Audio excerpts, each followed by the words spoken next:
Good afternoon. Welcome to our Wednesday evening Bible study. I was thinking about the words to an old spiritual this morning, going over and over in my head as sometimes songs do.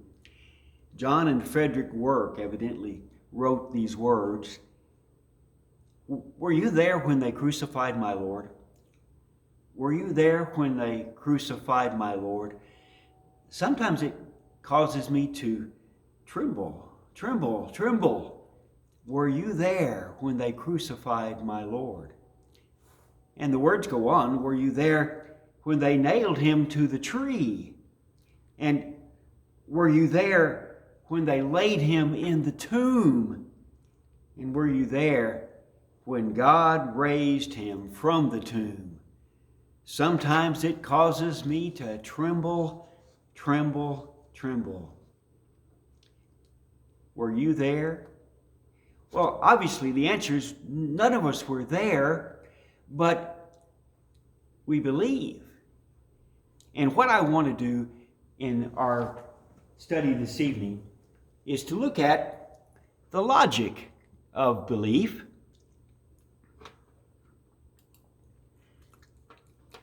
Faith equals belief.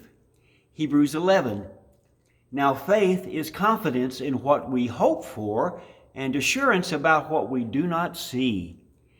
This is what the ancients were commended for.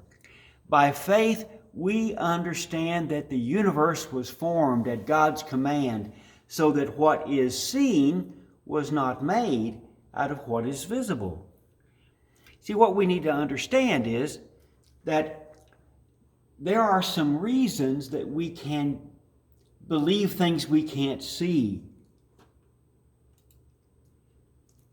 I'm not talking about blind faith here. There are many things that a Christian can study that are undeniable facts that make our faith, our belief in Christ and Him crucified and resurrected, logical. For instance, there's manuscript evidence. The date of the writing of the manuscripts about Jesus and His death, burial, and resurrection are first century manuscripts.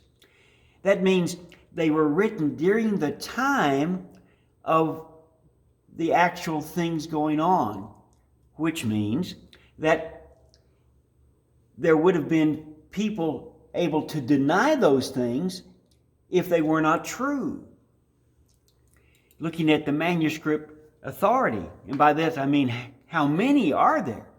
Folks, there are thousands of first century documents, manuscripts, partial pieces of history that exist that all tell the same story. Now I want to do a little comparison here. This is the Beatty Papyrus II, dated 80 to 100 AD. These are actual pages of writings of the Apostle Paul, copies of these writings dating from not 40 years after Paul wrote them. Then we have P66. It's a manuscript of the book of Matthew, and it's dated 85 AD. This is first century documents. And then the John Rylands Papyrus in the Gospel of John. It's just a little section of the Gospel of John, actually written on both sides. It is a beautiful example of how first century documents were copiously copied and passed on. It's dated 100 to 125 AD. These are documents written so close to the time of the actual authorship that they're like reading the real first-hand document. And then the Vaticanus manuscript. This is the Old Testament and the New Testament, dated about 350 AD. It's called Vaticanus because it's stored at the Vatican. And it's the Latin copies of Old and New Testament put together in one manuscript. This is the Bible, folks. Now, compare that to Caesar, writing about 44 BC. There are 10 documents, but there's 1,000 years between the earliest and the latest. Plato, 347 BC. Only 7 documents that actually tell us what Plato thought and wrote, although we hear all sorts of things about Plato. But 7 documents, but there are 1,200 years between the earliest and the latest. We don't know if that's what Plato said or not. Tacitus, the historian, 20 documents, but 1,200 years between the earliest and the latest. And the same go down to Sophocles, only 8 documents. He lived about 406 BC. There are 1,300 years between the latest one that we can date and the earliest one that we can date. Aristotle, we hear a lot about Aristotle. 5 documents, but 1,400 years between the last one we can date and the earliest one we can date. We really don't know what Aristotle said, but people quote those as if they're fact. Compare that. The New Testament, completed about 100 AD, 14,000 documents, and there is no difference between the earliest and the latest times in writing. They're all dated in the 1st century. Folks, this is history the best way it can be written, during the time of the actual activities. Now, here are some interesting things about how many 1st century writers mentioned Jesus. Many 1st and 2nd century extra biblical sources testify to the reality of Jesus. Now, the thing that's interesting about all of these names, Tacitus, Lucian, Flavius Josephus, Suetonius, Pliny the Younger, Tertullian, Thalius, Phlegon, and Mara Basupian. The thing that's interesting is these people weren't writing about Jesus particularly. They were just writing. Some were writing histories, like Josephus. Some were just writing letters, like Mara Basupian. But they mention the fact that there was a man named Jesus. They're testifying to the reality of the man. He actually lived. There is no doubt about that. Now, here is some interesting things that we find when we read the Bible text. Looking at John 18:12 through 40, we read about actual people in history that we can verify outside of history, and acts that took place, not only written in the Bible, but also written about outside the Bible. Then the detachment of soldiers with its commander and the Jewish officials arrested Jesus. They bound him and brought him first to Annas, who was the father-in-law of Caiaphas, the high priest that year. Caiaphas was the one who had advised the Jewish leaders that it would be good if one man died for the people. Simon Peter and another disciple were followers of Jesus. Because this disciple was known to the high priest, he went in with Jesus into the high priest's courtyard. But Peter had to wait outside the door. The other disciple, who was known to the high priest, came back and spoke to the servant girl on duty there and brought Peter in. "You aren't one of this man's disciples too, are you?" she asked. He replied, "I am not." It was cold, and the servants and officials stood around the fire that they had made to keep warm. Peter was also standing with them, warming himself. Meanwhile, the high priest questioned Jesus about his disciples and his teachings. "I have spoken openly to the world," Jesus replied. "I always taught in synagogues and at the temple, where all the Jews come together. I said nothing in secret. Why question me? Ask those who heard me. Surely they know what I said." When Jesus said this, one of the officials nearby slapped him in the face. "Is this the way you answer the high priest?" he demanded. "If I said something wrong," Jesus replied, "testify to what was wrong. But if I spoke the truth, why did you strike me?" Then Annas sent him bound to Caiaphas, the high priest. Meanwhile, Simon Peter was still standing there warming himself. So they asked him, "You aren't one of his disciples too, are you?" He denied it, saying, "I am not." One of the high priest's servants, a relative of the man whose ear Peter had cut off, challenged him. "Didn't I see you with him in the garden?" Peter again denied it. At that moment, the rooster crowed. Then the Jewish leaders took Jesus from Caiaphas. The Jewish leaders were the Sanhedrin, to the palace of the Roman governor. By now, it was early morning, and to avoid ceremonial uncleanness, they did not enter the palace because they wanted to be able to eat the Passover. So Pilate came out to them and asked, "What charges are you bringing against this man?" "If he were not a criminal," they replied, "we would not have handed him over to you." This is the Sanhedrin talking to Caiaphas, or to Pilate. Pilate said, "Take him yourself and judge him by your own law." "But we have no right to execute anyone," they objected. This took place to fulfill what Jesus had said about the kind of death he was going to die. Pilate went back inside the palace, summoned Jesus, and asked him, "Are you the king of the Jews?"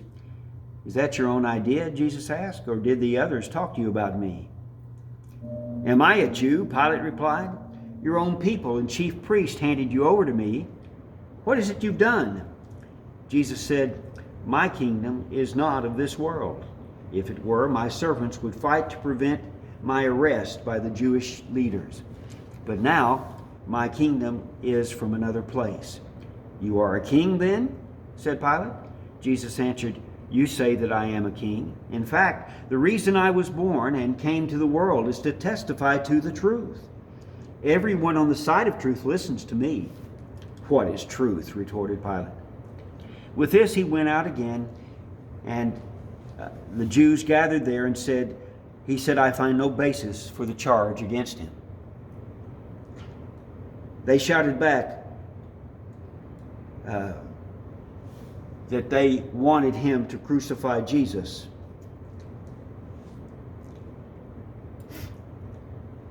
Now, Jesus is sentenced.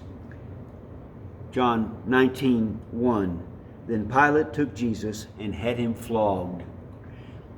This is one of the most horrible things about thinking about the cross. The depiction of Jesus strapped to a post, being whipped, scourged by this cat of nine tails, with pulling nails across his back, ripping out the skin. It causes me to tremble, tremble, tremble.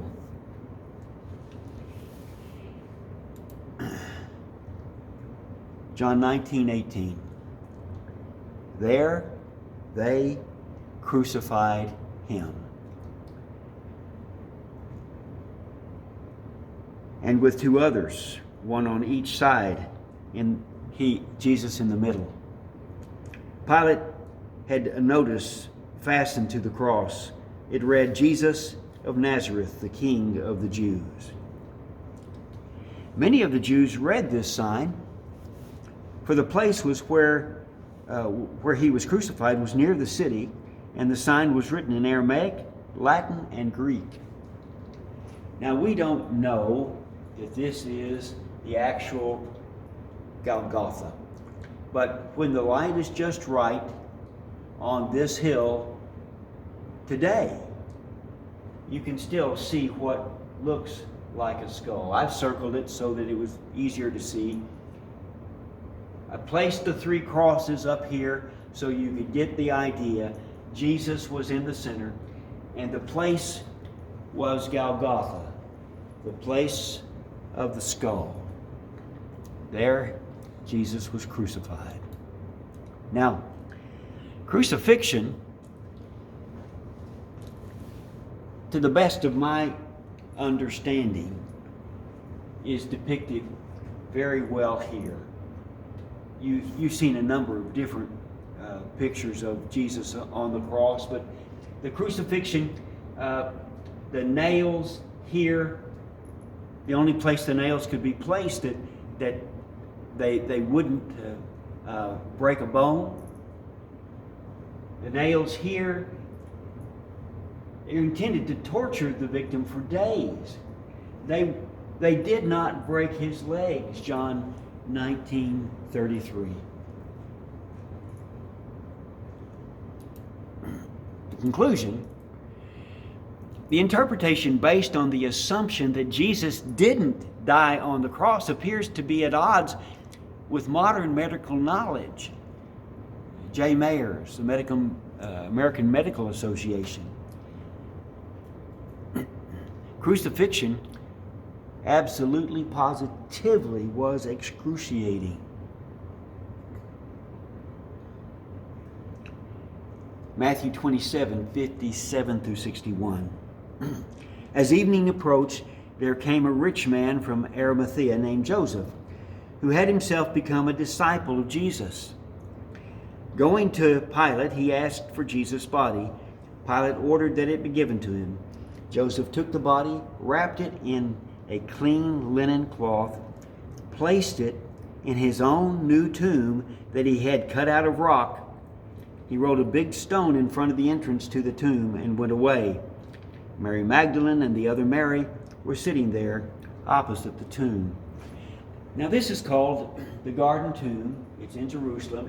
It's a place that you would see on a tour that would be, you'd be told this is where Jesus was buried. We don't know where he was buried, but we know that it was in a tomb similar to this. And this is a first century tomb. It can be dated to the first century. And the interesting thing is the way Jesus was buried in this tomb, they only did it for about 100 years. And it was during Jesus' time, and it's recorded accurately in the New Testament. But notice, it was cut out of rock. There was no chance for rear entry or exit, so there was no chance for escape. And there was no chance for a mix-up. They didn't go to the wrong place. They knew exactly where he was buried. Now, Luke 23:55 through 56. The women who had come with Jesus from Galilee followed Joseph and saw the tomb, so they knew where the tomb was, and how the body was laid in it. They watched him as he did all these things. Then they went home to prepare spices and perfumes. Evidently, they didn't think that Joseph had done enough for Jesus, but they rested on the Sabbath in obedience to the commandments. Notice, Joseph put about 100 pounds of spices on Jesus. First, he wrapped him in linen from head to foot, and then he put a head napkin, extra detail, a head napkin. Now, he's bound by resin. One of the gifts given to the baby Jesus was this resin.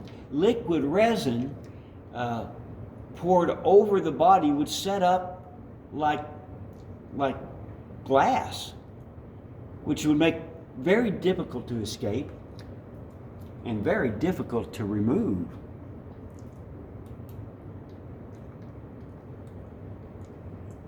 Mark 15:46, Joseph brought some linen cloth, took down the body, wrapped it in linen, and placed it in the tomb cut out of rock. Then rolled the stone against the entrance of the tomb. Now, I've put, go back here, I've put this around the stone so you could see it a little better. You notice on the outside there's a trough the stone would roll into. And you can see the stone would be rolled. This is a picture from the inside of a tomb. So this is an easy way to envision exactly what was happening here. Now this stone weighed about a ton. It would take several men to push it into place. And remember that the stone then had the seal of the emperor across it. If it was broken, it would be noticed. Now, the women were worried about who was going to help them roll that stone.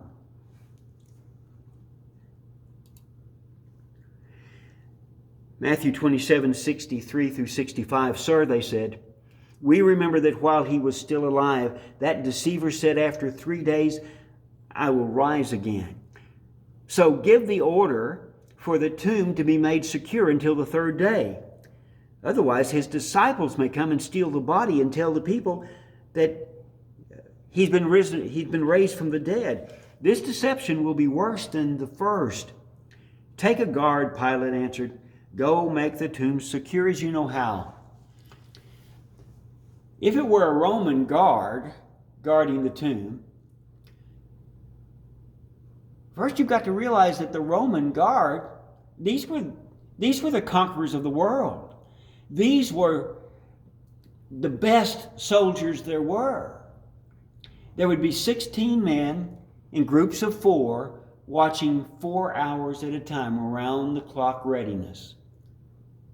And remember, the Romans would kill the guard who fell asleep on guard duty.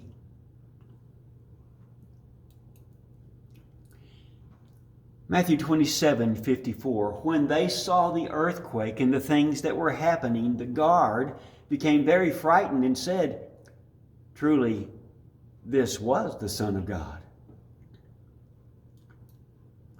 Jesus' tomb was empty on the 3rd day after his death and burial. No one at that time ever suggested the tomb was not empty. And that's a very important piece of evidence. That's only been brought up centuries later. But when they could go look at the tomb and see it empty, they knew it was empty. How was the tomb empty? Oh, there have been lots of suggestions. For instance, the disciples stole the body. The priests confiscated the body.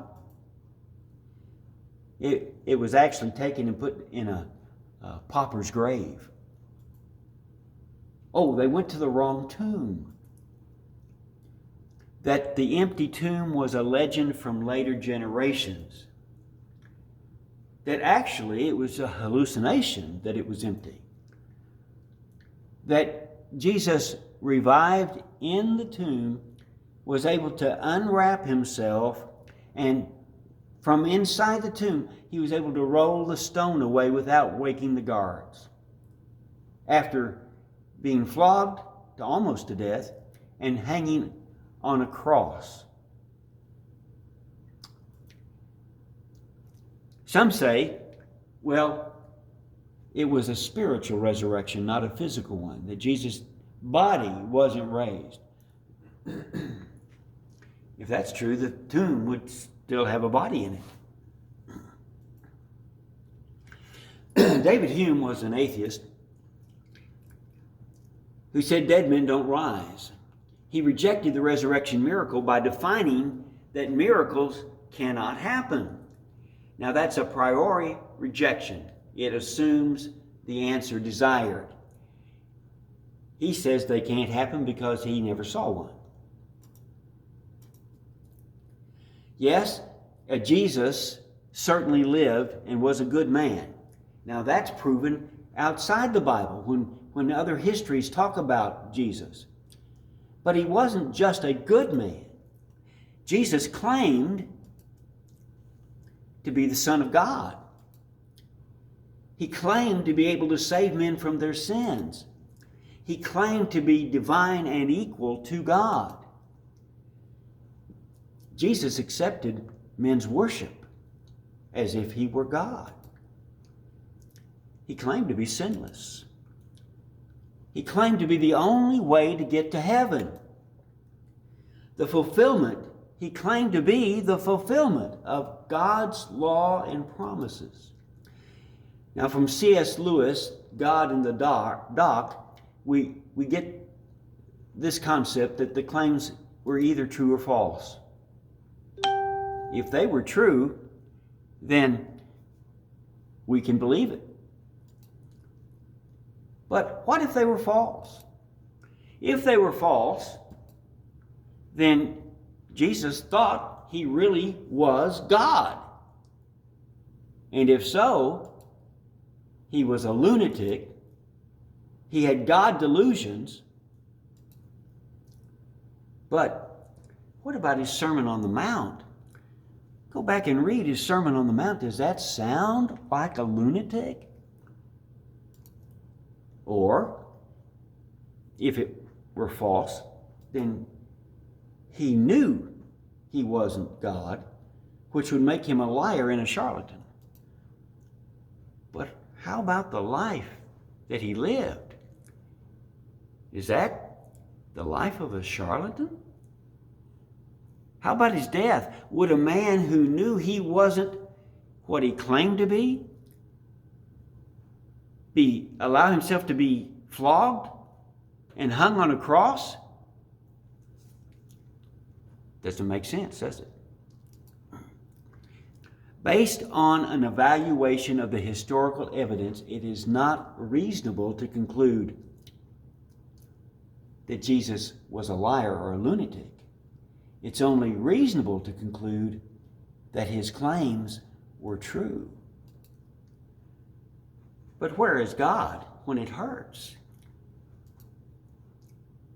John 3:16, God so loved the world that he gave his own Son, that whosoever believes in him may have eternal life. That's where God is when it hurts. Question is, where's atheism when it hurts? We weren't there when they crucified the Lord. And thinking about it does cause me to tremble. There's one song that I was singing in my head sometime this week. Does he still feel the nails every time I fail? I know that he died once and for all men. But I do believe that we should all feel the weight of what he did for us. Be able to realize that that death, burial, and resurrection was for us. The nails were for us. The bloodshed was for us. The world will be looking this coming Sunday at Resurrection Sunday, as I call it. But we can worship our Lord Jesus every day because what he did for us. Well, that's the lesson for this evening. Until we meet again, may the good Lord take a liking to you, and happy trails to you.